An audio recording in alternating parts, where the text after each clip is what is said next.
Oh shit! I had to bring my dog with me for this one. All right, so what we're gonna do? I'm gonna test my manhood a little bit.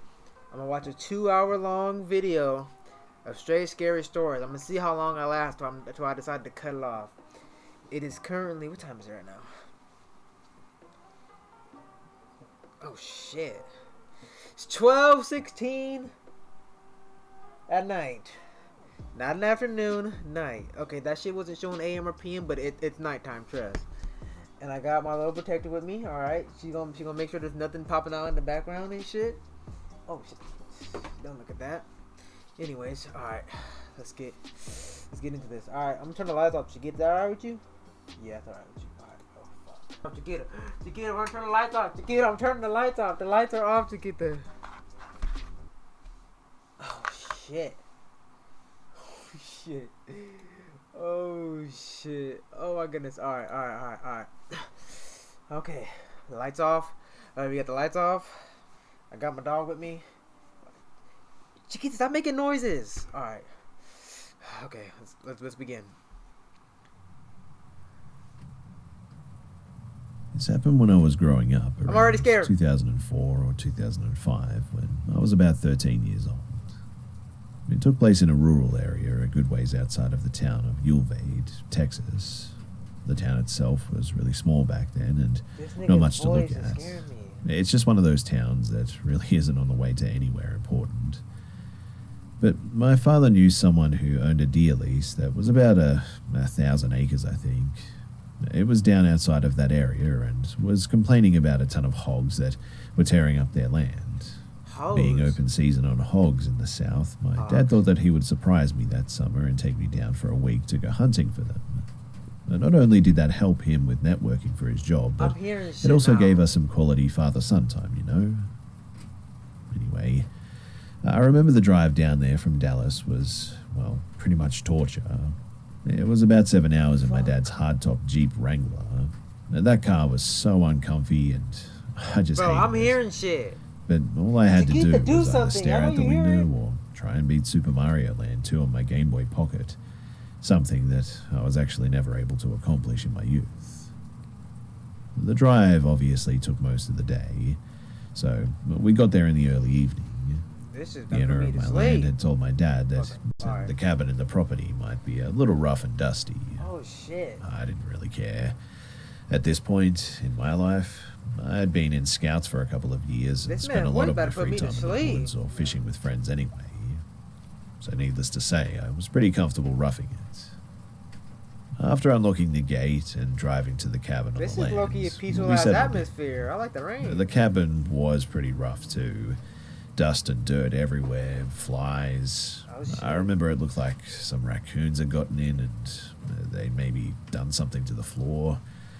But after cleaning up a bit and getting the sleeping bags out, then setting up the cots that we decided to sleep on, something about that night was just weird.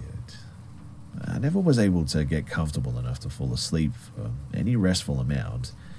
I couldn't put my finger on why, but I just had this feeling of being watched. Oh, hell no. Eventually, though, I was finally able to drift off for what I guess was about an hour, maybe. When we woke up, it was early, about 7 in the morning, I think. God damn. We decided to scout around the land for tracks and signs of hogs. Are you kidding me? Oh, fuck. The new Schick Hydro Stubble Eraser shaves long stubble comfortably. The Stubble Eraser's comb lifts and aligns longer facial hair. Enjoy less tugging. Find a good place to set up a blind. It was the summer and it was horribly hot in the afternoons, so morning was the best time to be out and about. After walking for an hour or so, we came to an area of trees, lightly dense, and luckily found some signs of hogs. Typical torn-up ground where they'd been rooting around, so we followed them into the trees. Where is the story going? I was looking for more signs when my dad stopped me with his arm. I remember looking up and seeing someone standing about 50 yards away. Some of their body was blocked by trees, though. What the? Oh, shit. This was private land, so they definitely weren't supposed to be there. We also had confirmation from the owner before we got to the lease that nobody was there. Not to mention the gate was locked up when we first arrived. The motherfucking owners of these scary places the person always was be wearing some motherfucking bright-colored liars, red bro. jacket. we slowly walked toward them. My dad called out something like, "Hey, we're hunters, this is private land." Uh-oh. The person didn't move at all, dead still. Uh-oh. We must have been about 30 yards away and could see that he was turned away from us with his hands in his pockets. Oh shit, he about to blick The these thing niggas. was that the person was in a ski jacket What and the what looked like to fuck? be ski pants. Now, this is Texas in the summer. It was about 98 outside by then. My dad called out again. No reaction. I'm seeing He told shadows. me to stay behind him and unsnapped the clip to his pistol holster. That's all we had at the time since we were only scouting the area. The rifles were in the back of the cab. You dumb motherfuckers. We approached the person's right side, and then my dad told me to stay about 20 yards away. I stayed, crouched down, watched him circle around to the front of the man, all the while talking to him, asking if he was okay. Oh hell Finally no. passed around to the front of the man, and my dad stood straight up with a really confused look on his face. See, y'all be too goddamn nosy.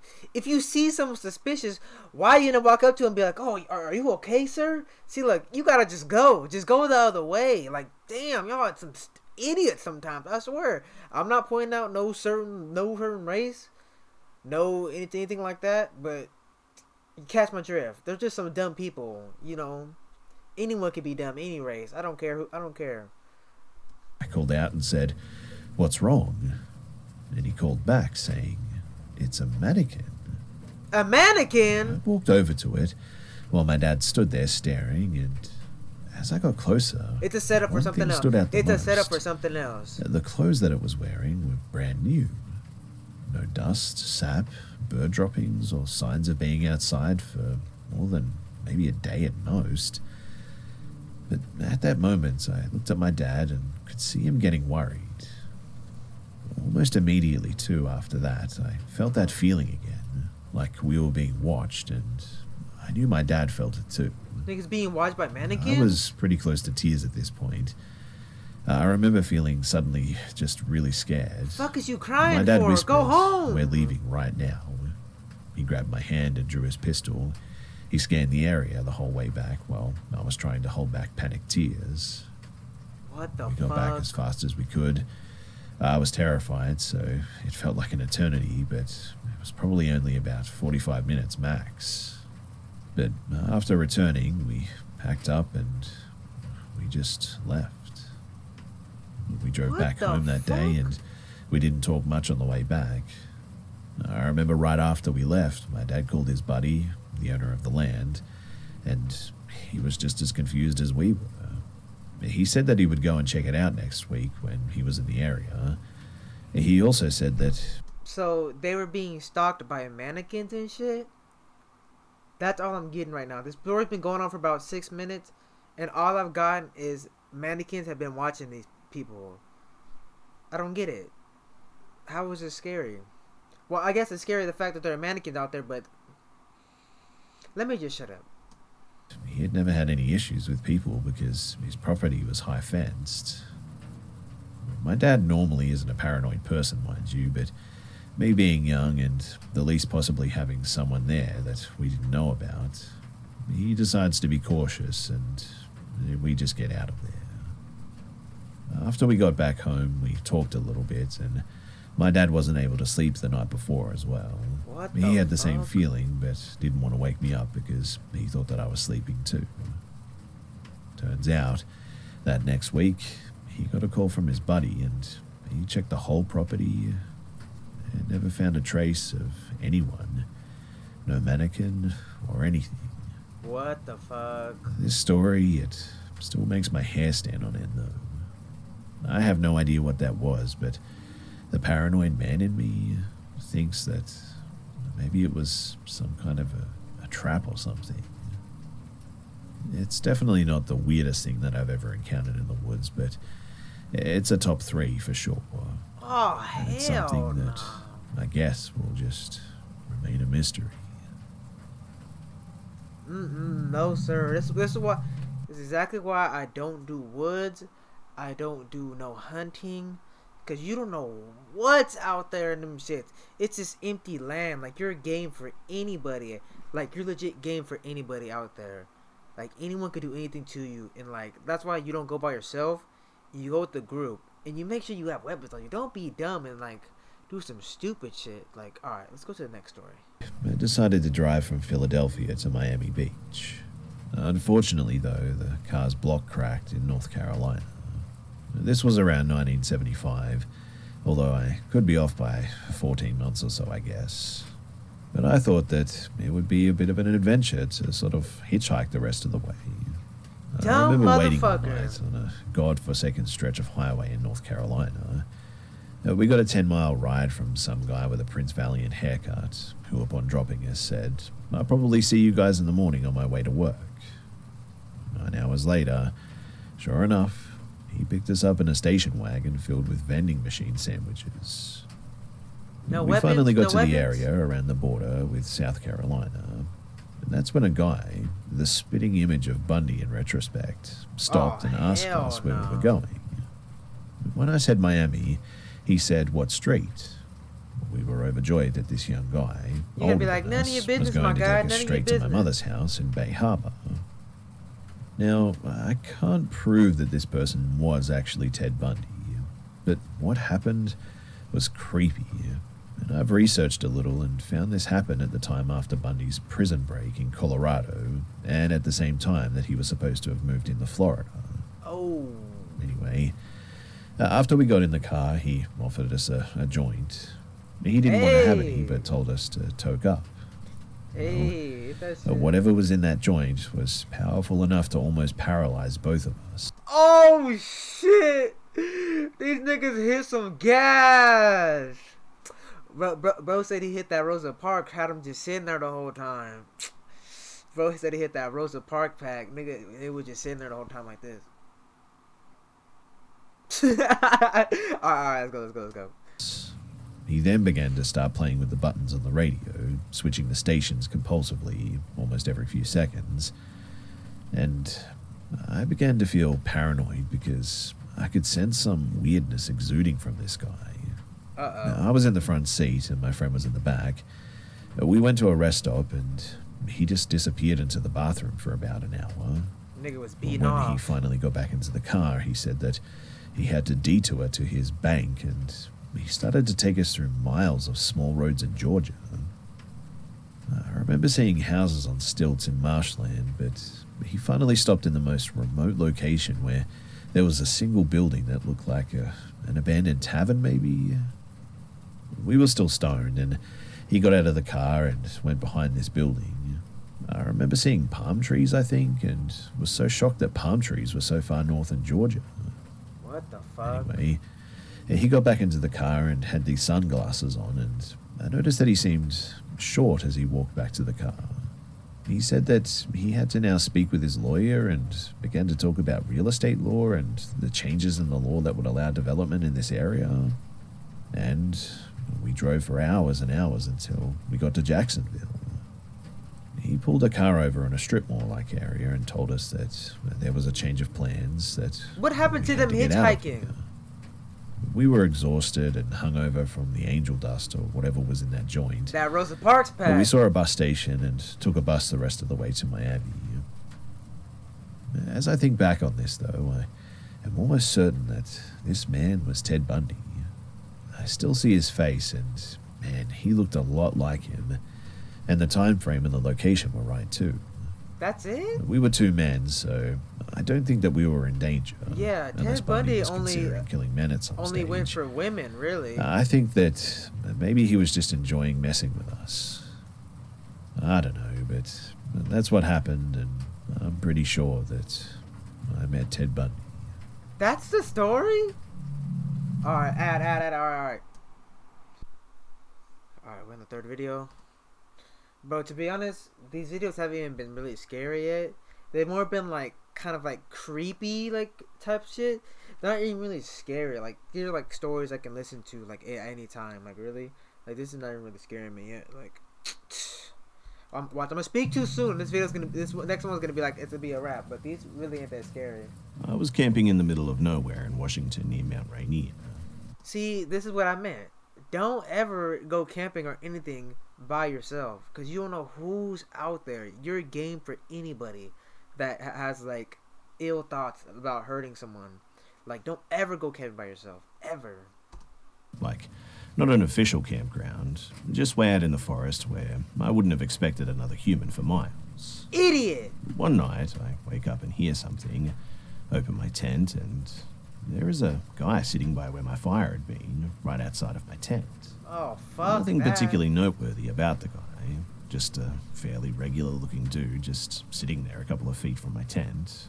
No bag or pack or anything with him, just a guy. He saw me open my tent, his eyes got huge like he had just seen a ghost, and he took off. What the fuck? It shook me up pretty badly, but What the fudge? over the next day I managed to put it out of my mind fairly well after writing it off as just some odd occurrence. After of a I guy saw that was someone, probably I'm high or gone. Why did something he and stay? had somehow managed to set up a camp coincidentally not far from mine. Then, 2 days after that, and 10 or 15 miles away in a totally random direction that nobody could take the same path as on accident, I was sitting by the fire that night and started hearing noises that I got more and more convinced were a Fuck person. no. Heck Called out to no. them, and out of the darkness, someone was like, "Do you know how to get to Bell's Canyon?" Oh, hell no. What? I don't even think that's really a place there. They kept talking from just out of my line of vision. I tried to see them with my flashlight, but they yelled, "Aim that away!" And kind of Oh, hell squeaked no. and not Go, wanting to piss off a go, bit. go. He's already giving off bad vibes by just like staying in the dark and kind of like not even like trying to like be seen. Like, bro, just go. Have a weapon on your side or some shit. Go. Throw that flashlight at him or something. Potentially crazy person. I did. After like 15 minutes of me being very freaked out, and them talking and asking completely random questions from the darkness, it sounded like the voice had gotten closer. So I shined my light that way again, and it was the same dude who had been outside my tent 2 nights before. What the Now, fuck? he had to have followed me almost 15 miles over 2 days because there's just no way he could have just accidentally wound up in the same spot as vast as that wilderness is. There's just no possible way. Oh, And as soon as my light hit him again, he took off. What the I started to fuck? chase him this time, but What? didn't want to get lost in the wilderness, in the dark too, so stopped Exactly. quickly after That probably was only your 100 or smartest 200 decision. feet. But this one definitely couldn't be written off, because the only way that he could have been in both places Is he was watching your specifically ass. if he was following me. I decided the trip was very over first thing in the morning at this point, and hiked back out over 3 days. That shit would have been over after the first encounter if that was me. Forget all that. He's constantly doubling back, trying to throw anyone following off my trail, and occasionally hiding and waiting to see if he would come by following me again. I really can't describe just how terrifying it was to feel like I was being hunted through the woods, and to actually have to brainstorm on things I That could do was to the best point. avoid You're game for potentially being anyone if you're murdered. by yourself. On the first night of hiking out, twice I had heard what sounded like a person walking circles outside of my tent, but by the time that I mustered the courage to look, nobody was there. On the second night, I could have sworn I heard what I thought was an animal making noises at first in the distance, but slowly decided that it sounded more like a human making animal calls. But it could have actually been an animal. I didn't actually see the guy again at that stage. But it really sounded like a person making howling noises, and I literally almost cried when I finally got Bro was off a perk howling in the woods, bro. He was really bugging.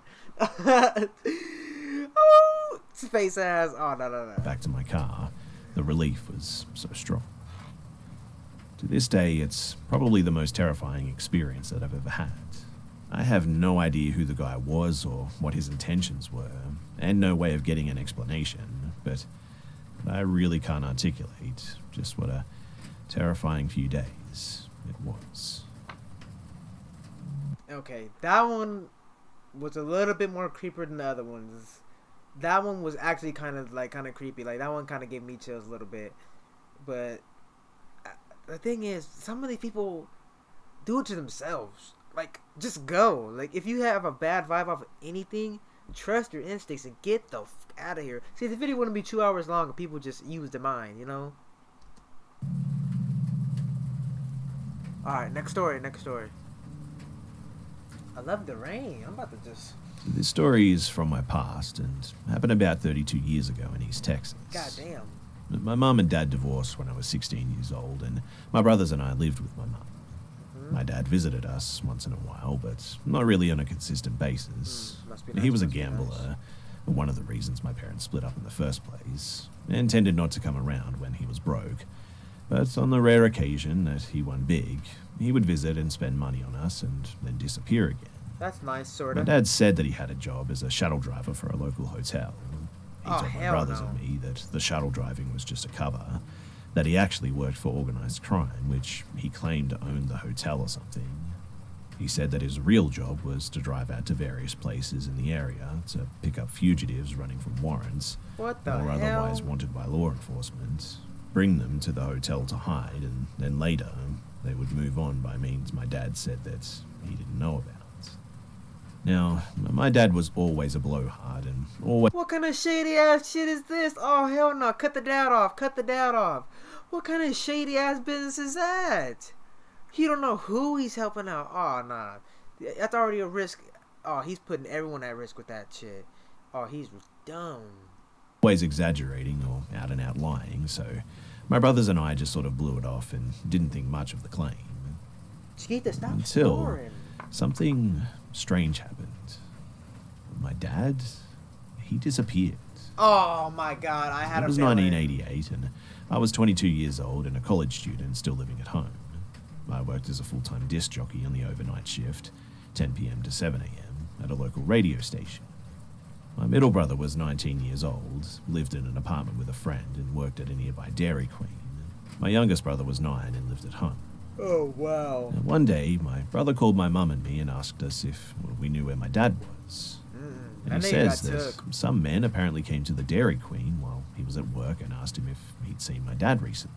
Wow. My brother truthfully told them, too, that he hadn't seen or heard from my dad in months. And Wow. that he just often does that, cuts off contact for months at a time.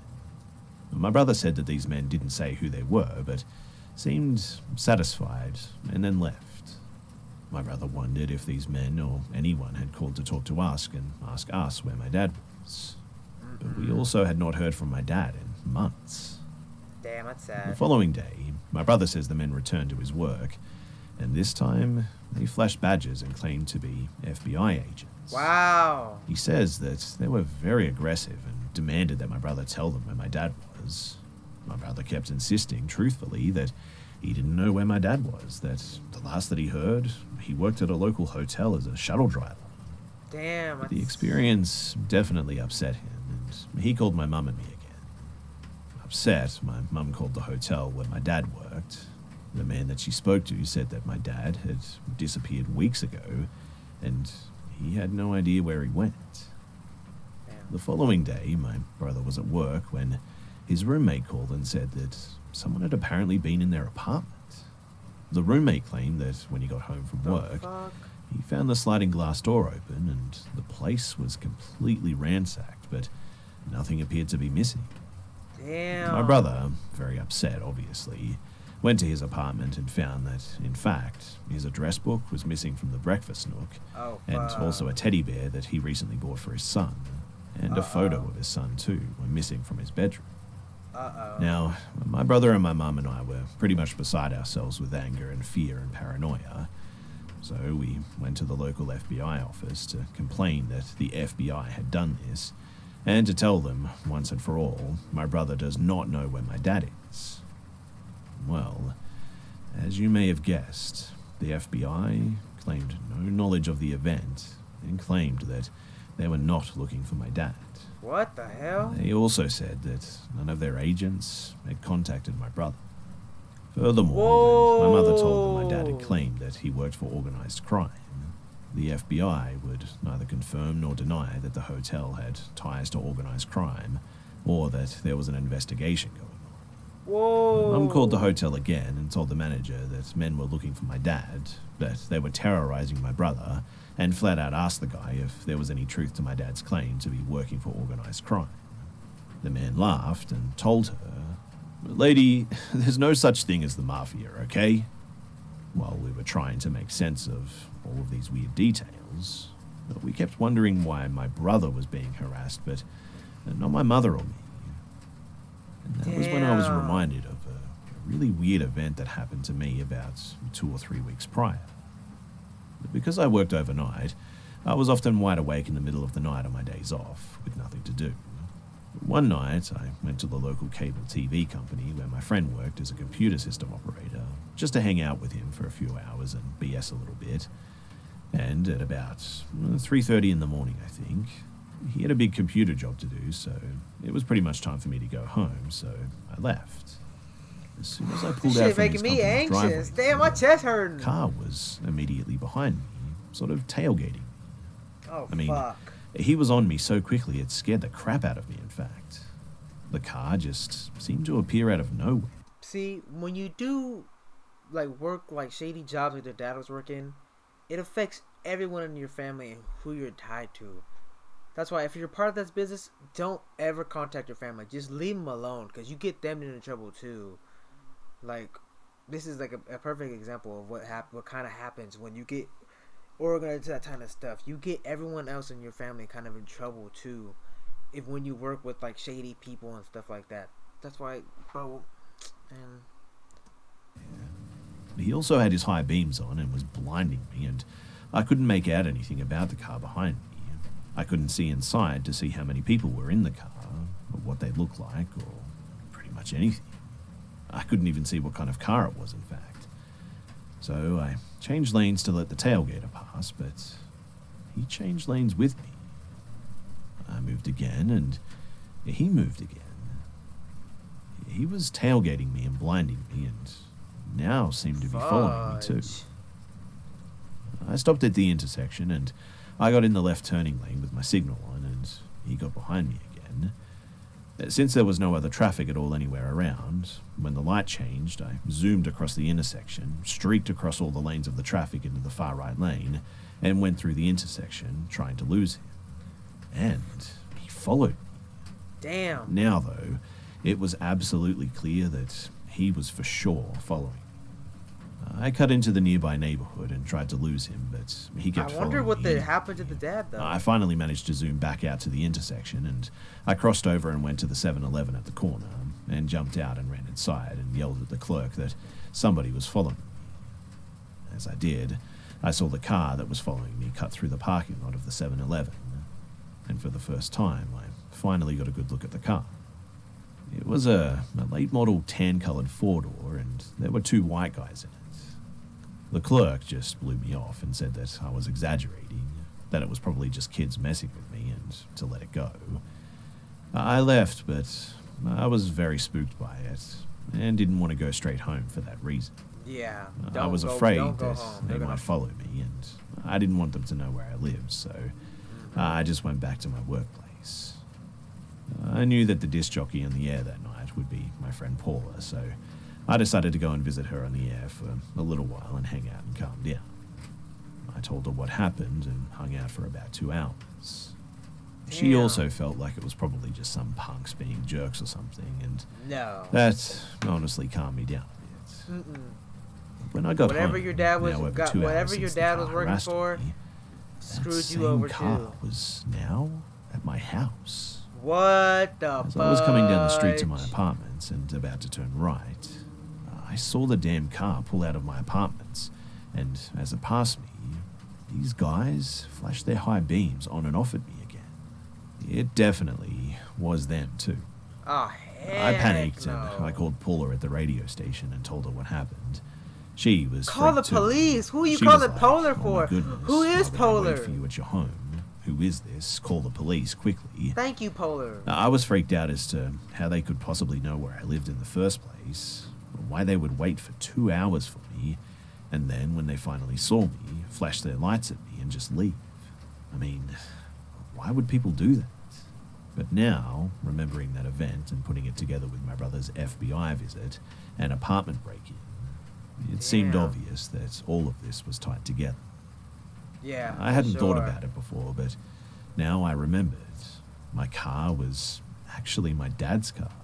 Oh, he gave it to me about 2 months earlier when he got a new shit. one, so if someone had been looking for my dad, they might have thought that I was him, and when they saw me coming home, realized that I'm not him, and then they just left.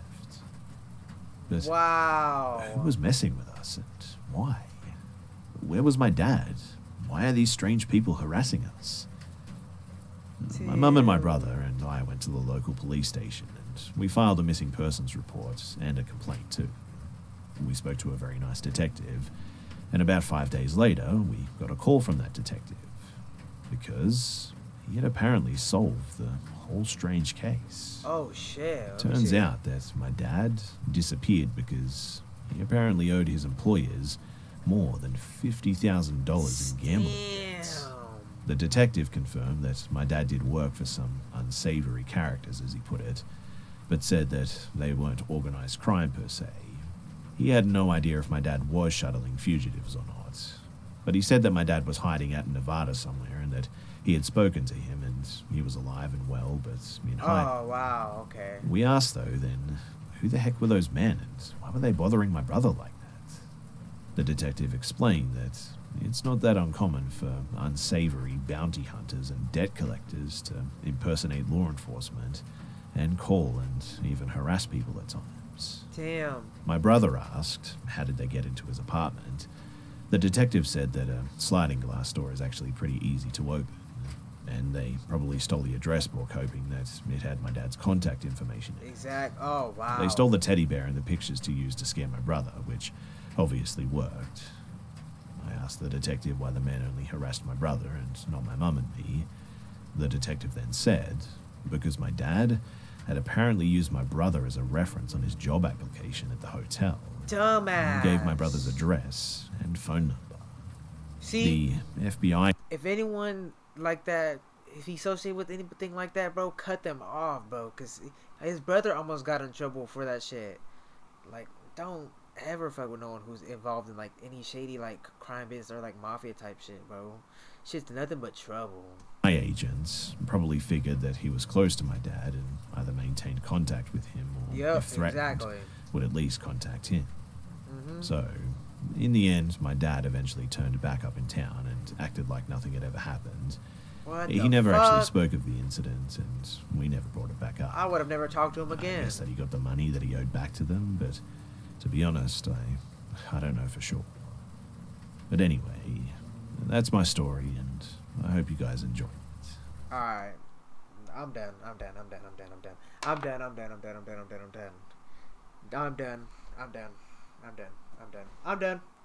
I'm done. Chiquita, I'm done. I'm done, Chiquita. Okay, I'm turning the light back on. Fuck this. Screw this. Alright. I sat here and watched for I don't know how long. It's like almost 30 minutes of the video. Listen to about 4 stories.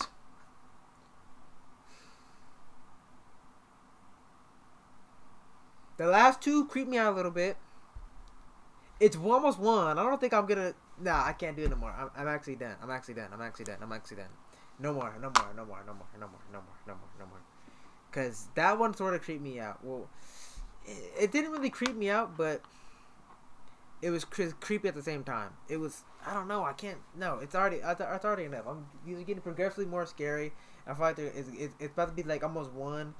I gotta go to sleep soon, and yeah, that's a wrap. That's a wrap. That's a wrap. That's a wrap. I'll continue this. I'll do a part 2 like another day, maybe at like 10 o'clock, maybe 9 o'clock, or maybe like 1 in the afternoon. Maybe that would make more sense. But for now, I'm done. I'm done. All right, Chiquita, say goodbye. All right, say goodbye. Say goodbye. All right, peace.